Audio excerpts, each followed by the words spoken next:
At Christmas dinner, my mom pulled the dessert tray away from my son and said, "Chocolate cake is for grandkids who deserve it." My sister's kids laughed. I took his hand and left. A week later, I posted photos from our $19,000 Disney trip, suite, fireworks, character dinner. Mom called. "Where did this money come from?" I said, "Easy. I stopped paying your rent." My name is Andrew. I'm 36 years old, and for most of my adult life, I've been the one people call when they need something fixed. Not just broken faucets or flat tires.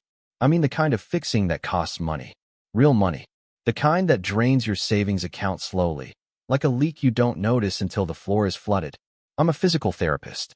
I work with athletes mostly, helping them recover from torn ligaments and shattered confidence. The pay is decent. Decent enough that I own a small 2-bedroom apartment in a quiet neighborhood where my son Benjamin and I can walk to the park on weekends. Decent enough that I've never missed a bill. Decent enough that when my mother called 3 years ago, voice shaking, telling me she couldn't make rent that month, I didn't hesitate. Benjamin was 5 then. He's 8 now. 3 years of automatic transfers. $1,400 every month, pulled from my account before I even saw it. At first, Mom said it was temporary, just until she got back on her feet, just until her hours at the boutique picked up, just until the medical bills from Dad's funeral were settled. 3 years is a long time to be temporary. I never told Benjamin about the money. Why would I? He's a kid. He shouldn't have to think about adult problems, about how his grandmother's rent comes out of the same budget as his school supplies and soccer cleats. He shouldn't know that the reason we eat spaghetti 3 nights a week isn't because I love cooking pasta. It's because $1,400 a month adds up fast. But here's the thing about being dependable. People start to expect it. They stop saying thank you. They stop checking in to see if you're okay. You become part of the background, like the thermostat they adjust without thinking about the bills. And somewhere along the way, dependable becomes invisible. My sister Michelle never had to be dependable. She's 32, 4 years younger than me, and she spent her entire life being the favorite, the golden child. The one who could do no wrong even when she did everything wrong. She has 3 kids, all under 10, and a husband who works in sales. They live in a house twice the size of my apartment, with a yard and a pool, and one of those fancy outdoor kitchens that gets used twice a year. Mom talks about Michelle's kids like they're royalty. Every phone call, every family gathering, it's the same script. How smart they are. How talented. How Michelle is such a wonderful mother. Meanwhile, I'm the one making sure Mom has a roof over her head, and Benjamin might as well be furniture. I noticed it years ago, but I told myself I was being sensitive, that I was reading too much into things. That family is complicated and love doesn't always look the same for everyone. I told myself a lot of things to avoid facing the truth. The truth is, I've been paying for a relationship that doesn't exist. Benjamin asked me last week if Grandma liked him. We were driving home from school, and he said it so quietly I almost missed it over the radio. When I asked him why he was asking, he shrugged. He said Grandma always seemed happier when Michelle's kids were around. He said it like it was a fact, not a feeling. Like he'd already accepted it. I wanted to tell him he was wrong. I wanted to promise him that of course Grandma loved him just as much. But the lie wouldn't come. It stuck in my throat like a stone. So I told him the truth in the only way an 8-year-old could handle. I said that some people show love differently, and sometimes grown-ups make mistakes. I told him he was smart and kind, and that I was proud of him every single day. He nodded, but I could see it in his eyes. He didn't believe me. Not about Grandma, anyway. Christmas was 3 days away. Mom had invited us to her place for dinner, the same cramped 2-bedroom apartment I'd been funding for years. Michelle and her family would be there. The table would be crowded. The laughter would be loud. And Benjamin and I would sit at the edge of it all, smiling like we belonged. I didn't know it then, but that dinner would be the last one. The apartment smelled like ham and cinnamon when we walked in. Mom's place always smelled like something was baking, even when it wasn't. She opened the door with a smile that didn't quite reach her eyes, the kind of smile people use when they're performing politeness instead of feeling it. Benjamin held a small wrapped box in his hands, a gift he'd picked out himself at the drugstore. A candle that smelled like vanilla. He'd spent his allowance on it, counting out the bills carefully at the register like it was a treasure. Mom took the box without looking at it and set it on the hallway table with the junk mail. She didn't say thank you. She kissed Benjamin on the forehead, a quick peck that felt obligatory, and told us to come inside before the food got cold. Michelle was already there. Her husband Jeremy sat on the couch, scrolling through his phone while their 3 kids ran circles around the coffee table. The youngest knocked over a cup of juice, and Michelle laughed it off, calling him her little tornado.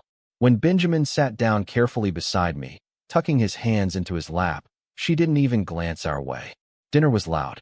Michelle dominated the conversation, talking about her kids' accomplishments like she was giving a TED Talk. Her oldest had made honor roll. Her middle child had won a prize at the science fair.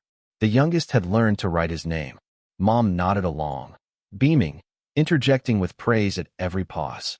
I tried to bring up Benjamin's soccer team. He'd scored 2 goals last week, and his coach said he had real potential. But before I could finish the sentence, Michelle cut in with a story about her daughter's dance recital. Mom turned her attention immediately, and my words dissolved into the background noise. Benjamin poked at his mashed potatoes. I put my hand on his shoulder, a silent gesture that I hoped said, "I see you. You matter." But it wasn't enough. Dessert came out after dinner. A chocolate cake, 3 layers tall, with thick frosting and raspberry filling. Mom carried it to the table like it was a ceremonial offering, and Michelle's kids cheered. Benjamin's eyes lit up. He loved chocolate cake. It was his favorite. Mom started cutting slices, placing them on small plates. She handed one to each of Michelle's kids first, their forks already poised. Then she moved to cut another piece, and Benjamin leaned forward slightly, anticipating. That's when she pulled the tray back. She looked at Benjamin, her expression unreadable, and said the words that would change everything. "Chocolate cake is for grandkids who deserve it." The room went silent for half a second, the kind of silence that feels like the air has been sucked out. Then Michelle's kids laughed. Not cruel laughter, not the kind that knows it's hurting someone. Just thoughtless, childish giggles that filled the space where an apology should have been. Benjamin's face fell. His shoulders dropped. He stared at the empty spot on the table in front of him like he was trying to make sense of what had just happened. I felt something inside me snap. Not loudly, not violently, just a clean, quiet break, like a bone that had been fractured for years finally giving way. I stood up. I didn't say a word. I reached for Benjamin's hand, and he took it without looking up. We walked toward the door, and I could feel everyone's eyes on us. Mom called after me, her voice rising in confusion. "Andrew, where are you going?" It was just a joke. I didn't turn around. I didn't argue. I didn't give her the satisfaction of a reaction. I opened the door, and Benjamin and I stepped out into the cold December night. The door clicked shut behind us, soft and final. In the car, Benjamin asked if he'd done something wrong. His voice was small, fragile. I told him no. I told him he hadn't done anything wrong. I told him that sometimes people say hurtful things, and it's not about us. It's about them. But the truth was simpler than that. My mother had just drawn a line, and for the first time in my life, I wasn't going to cross it. The streetlights blurred past as I drove. Benjamin sat in the passenger seat, staring out the window, his reflection ghostly against the dark glass. I wanted to say something comforting, something that would erase what had just happened, but every sentence I formed in my mind felt hollow. How do you explain to an 8-year-old that his grandmother doesn't value him? How do you tell him that the same woman who claims to love him just humiliated him in front of his cousins over a piece of cake? You don't. You can't. So you sit in silence and let the weight of it settle. When we got home, Benjamin went straight to his room. He didn't slam the door. He didn't cry. He just closed it quietly, and that was worse.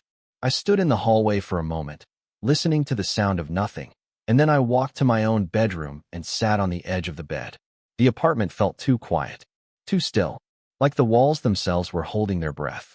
I thought about all the Christmases before this one, all the birthdays where Michelle's kids got elaborate parties and Benjamin got a card with $20 inside. All the times Mom gushed about their report cards while barely glancing at his. All the moments I told myself it didn't matter, that kids don't notice these things, that I was overreacting. But kids do notice. Benjamin had been noticing for years, and I had let it happen. I pulled out my phone and opened my banking app, something I did more out of habit than intention. The screen glowed in the dark room, rows of numbers and dates staring back at me. Rent, groceries, utilities, car payment. And there, like clockwork, every first of the month, auto transfer to Nancy Hayes. $1,400. Nancy Hayes. My mother. I scrolled back. January, February, March. 3 years of identical transactions. $50,400. That's how much I'd given her. Not loaned. Given. Because she never once mentioned paying me back. $50,000. I could have taken Benjamin to Disneyland 5 times over with that money. I could have moved us into a bigger apartment with a yard. I could have put it toward his college fund or saved it for emergencies. Instead, I'd handed it to a woman who couldn't even give my son a slice of cake. The anger came slowly, like water starting to boil. It wasn't explosive. It wasn't loud. It was quiet and cold and absolutely certain. I thought about the way Mom had looked at Benjamin. The casual cruelty in her voice. The laughter from Michelle's kids that she didn't bother to stop. The way she called after me, already rewriting history, claiming it was just a joke. It wasn't a joke. It was a pattern. And I was done pretending it would change. I set the phone down and stared at the ceiling. My mind raced, not with anger anymore, but with clarity. For the first time in years, I saw the situation exactly as it was. I wasn't family to her. I was a bank account, a safety net. The person who made sure her life stayed comfortable while she poured all her affection into Michelle and her perfect grandchildren. And Benjamin? Benjamin was collateral damage. I had spent 3 years believing that my support meant something. That eventually, she would see what I was doing and appreciate it. That maybe, just maybe, she'd realize I was worth more than the role she'd assigned me. But people don't change because you're good to them. They change when they lose what they take for granted.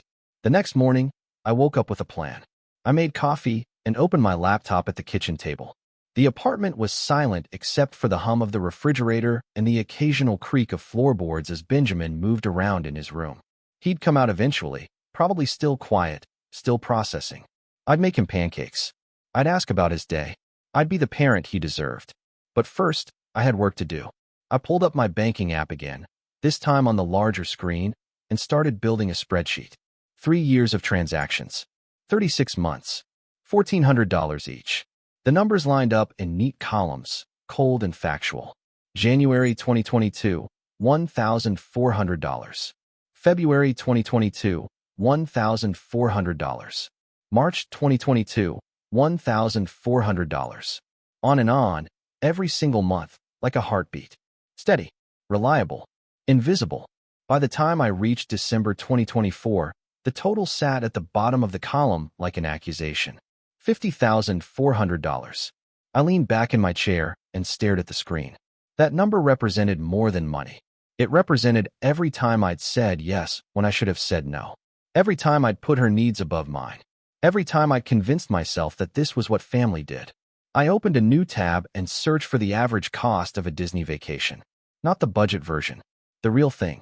Park hopper tickets, character dining, a suite with a view. I wanted to know exactly how much it would cost to give Benjamin the kind of experience Michelle's kids probably took for granted. The numbers came back fast. A week-long trip with all the extras ran about $19,000. Flights, hotel, meals, souvenirs, everything. $19,000. Less than half of what I'd given my mother. I sat there for a long time, letting that sink in. I could have taken Benjamin on a trip like that every single year and still had money left over.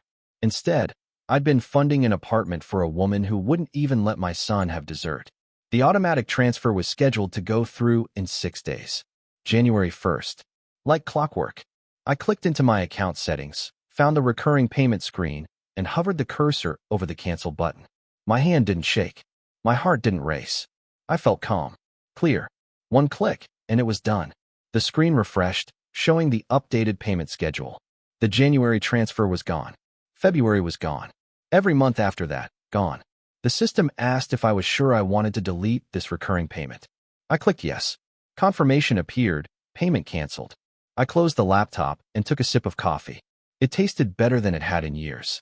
Benjamin came out of his room a few minutes later, his hair still messy from sleep. He looked at me with those careful eyes, the ones that had learned not to expect too much.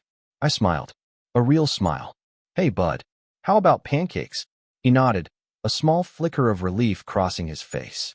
As I stood up to start breakfast, he asked quietly, "Are we going back to Grandma's?" I looked at him, this kid who'd been pushed to the side his whole life, and I made a promise I intended to keep. Not anytime soon. He didn't ask why. He just nodded again and sat down at the table, swinging his legs under the chair. And for the first time since Christmas dinner, I saw him relax. Just a little. Just enough. While the pancakes cooked, I pulled out my phone and started searching for flights to Orlando. I didn't tell Benjamin right away. I wanted it to be a surprise, the kind of moment he'd remember for the rest of his life. So while he played video games in the living room that afternoon, I sat in the corner with my phone, quietly building something that felt like redemption. The Disney website loaded slowly, and I navigated through the options with the kind of focus I usually reserved for treatment plans at work. I wasn't cutting corners. Not this time. This wasn't about being practical or responsible or dependable. This was about showing my son that he mattered. I booked a suite at the Grand Floridian, the kind of room with a balcony overlooking Cinderella's castle. The price made me pause for half a second, but then I remembered the spreadsheet. $50,000. This was a fraction of that. This was money I'd earned. Money I'd given away for nothing in return. Next, I added park hopper tickets for every day of the week. Magic Kingdom, Epcot, Hollywood Studios, Animal Kingdom. All of it. Then came the extras. Character breakfast reservations. Fireworks dessert party. A private cabana at the pool. I clicked through each option, adding them to the cart like I was checking items off a list I'd been writing for years. The total climbed higher, and I didn't care. When I got to the checkout screen, I entered my credit card information and hit confirm. The confirmation email arrived instantly, filled with reservation numbers and colorful graphics of castles and fireworks. I saved it to a folder and allowed myself a moment to just sit there, staring at the screen. This was happening. We were going. Benjamin looked up from his game, controller still in hand. "Dad, are you okay?" I laughed. "Yeah, bud. I'm great." He gave me a curious look, but didn't push. He'd learned not to ask too many questions when adults acted strange. That realization stung a little, but I pushed it aside. This trip would change that. This trip would show him that his feelings mattered, that his happiness was worth something. Over the next few days, I planned every detail. I ordered matching Mickey ears online, with his name embroidered on the back. I researched the best rides for his age, the best places to watch the parades, the best spots for photos. I made a spreadsheet of our itinerary, color-coded by park and time of day. Michelle called on the 28th. I let it go to voicemail. She called again an hour later. I ignored it. On the third try, I answered, already knowing what she wanted. "Andrew, what the hell? Mom's been trying to reach you." I kept my voice even. "I've been busy." "Busy? It's the holidays." "She's upset. You left dinner without saying goodbye.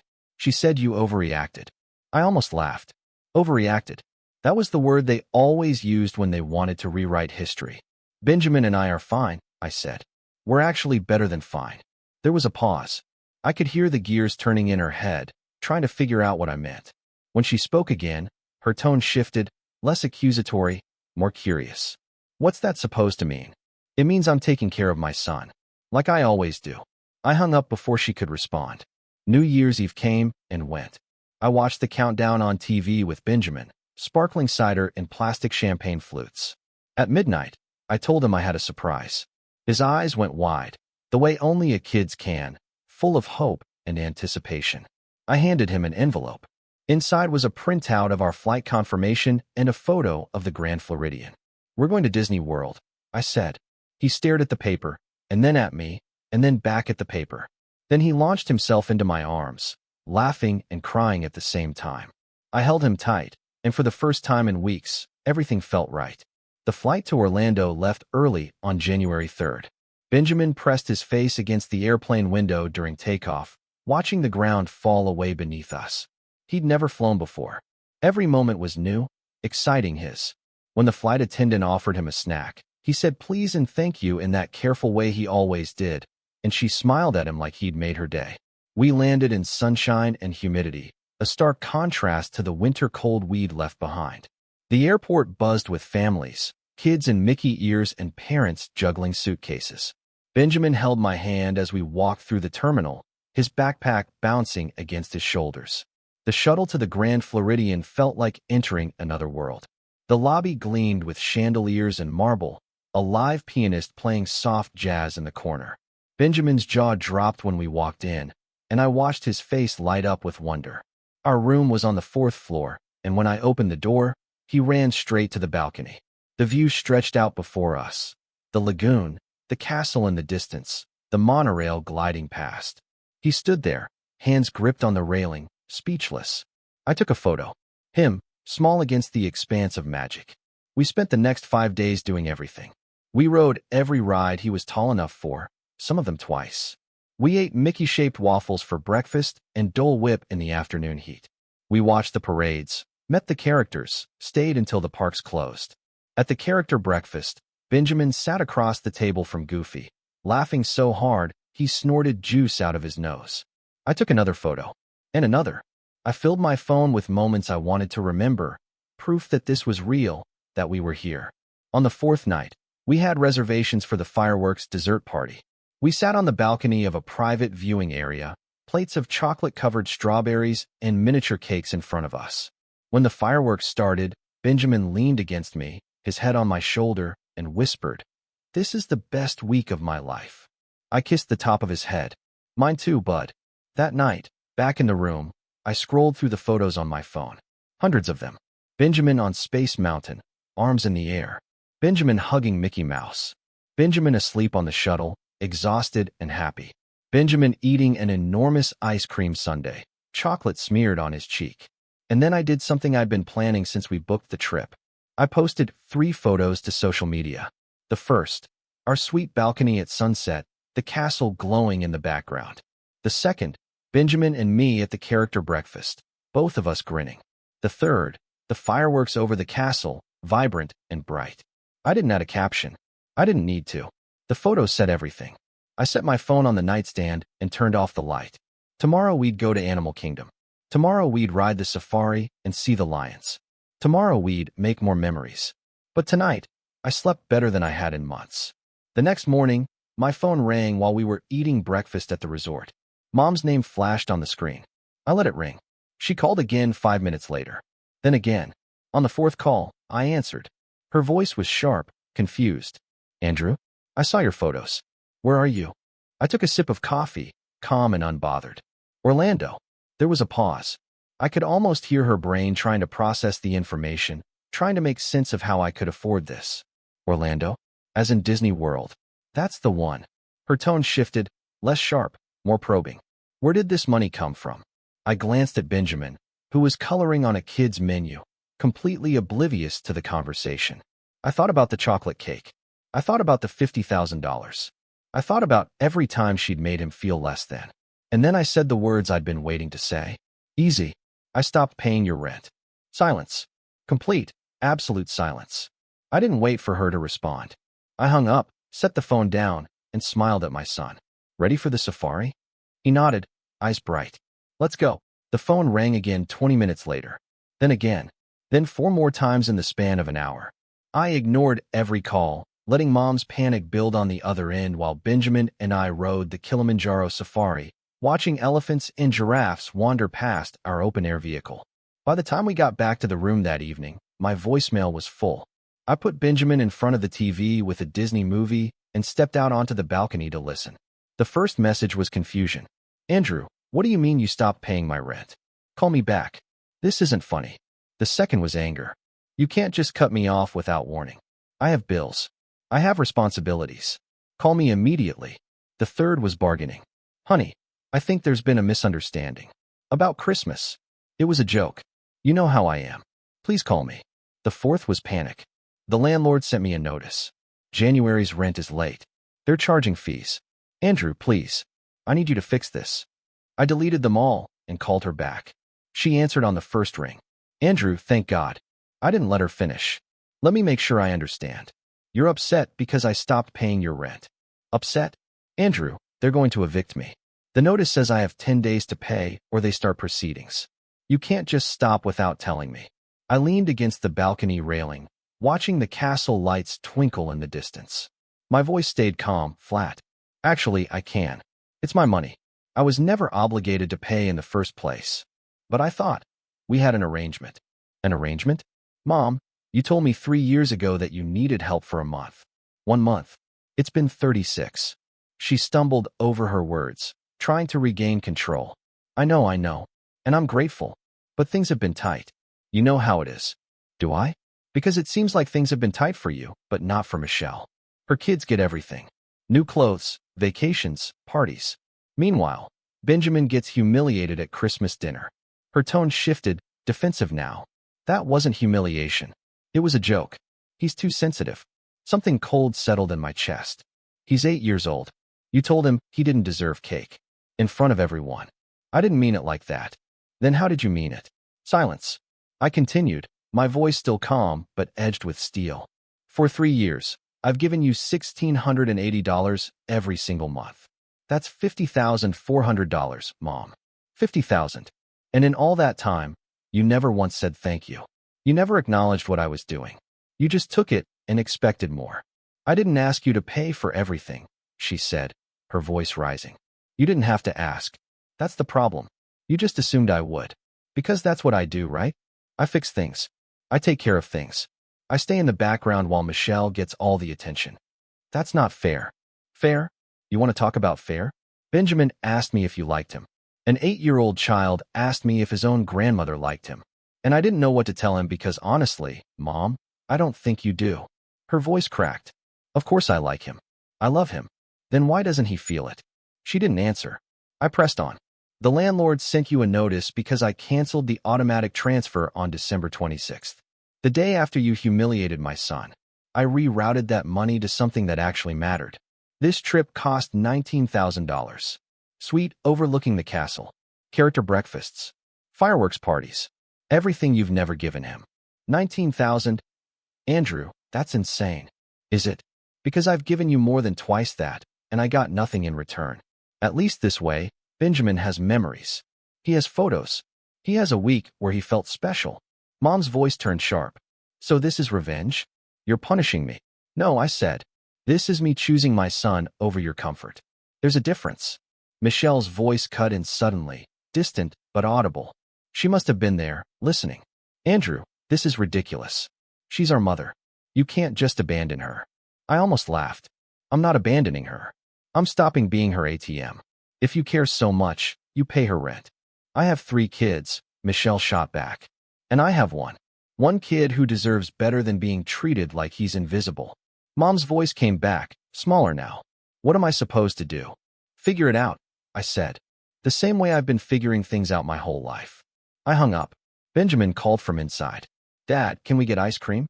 I turned away from the balcony, away from the weight of that conversation, and smiled. Absolutely. The flight home was quieter than the flight there. Benjamin slept most of the way, his head against the window, Mickey ears still perched on his head. I watched him sleep and thought about how much had changed in a single week.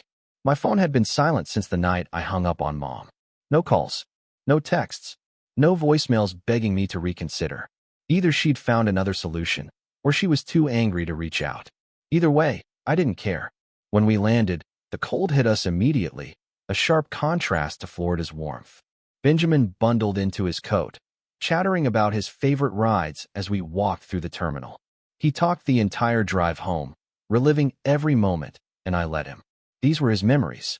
His joy. I wasn't going to cut that short. Back at the apartment, life resumed its normal rhythm.